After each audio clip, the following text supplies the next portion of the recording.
believe that most human beings are only living at about 40% of their capability. So the mind has a governor, like a car. If you're driving a car and the car has a governor on it, the car may say 130 miles an hour, but the governor is set for 91. Once that governor sets in, you get to 91, that car starts doing this. The car wants to go. The car wants to go, but that fucking factory said, we're not going past 91. We have a factory, a nice governor in our brain, and it's a survival mechanism. It protects us from pain and suffering.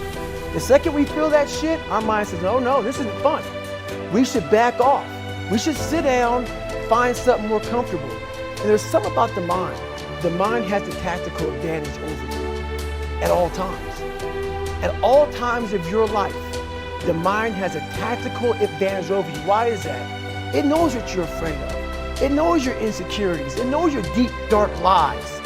And it starts to push you away from that shit.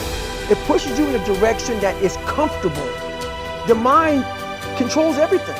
So what I realized was that when I was growing up and I was 300 pounds and I got all fat and I got all insecure, I realized that my mind kept taking me in this direction. When things got uncomfortable for me, when I was facing my insecurities, I was facing my fears, my mind said, oh no, we got the tactical advantage. We need to get you, separate you from this feeling over here. Life's all about feelings. We want the happy feeling. We don't want that feeling of this sucks. Why am I here? And you don't have any, so you can't answer those questions, so you leave. I started realizing that if in that moment, you can answer those fucked up questions and you are now in charge of your brain versus your brain ruling you, that's where all that stuff comes from. So the 40% rule is all of that. You get to 40%, your brain says, we're done. Let's roll, man. This is starting to get painful. This is uncomfortable. So you sit down. You have to figure out ways, and everybody's different. That's how the book kind of talks about, like we all have these things about, 5 steps to this and 4 steps to this. It's a lot more than that. That's all bullshit.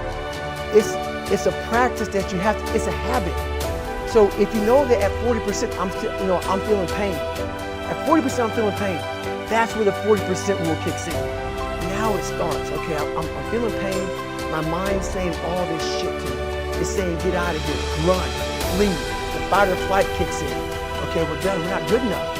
It starts telling you all these things. You start to believe it because the mind controls all.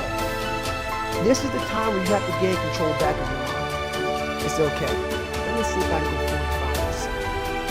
And once you start giving yourself more and more hope and start realizing, okay, the mind starts to be, okay, what are you doing? We're supposed to be going right and you're going left. You start then controlling your mind. Start finding more in yourself. And then it goes from 40% to a lot further than that. But that's the start of it though. Get to the spot where your mind is saying stop. Wherever that is, you gotta get there first. And then that's when that shit starts to work for you. You gotta control yourself in that moment.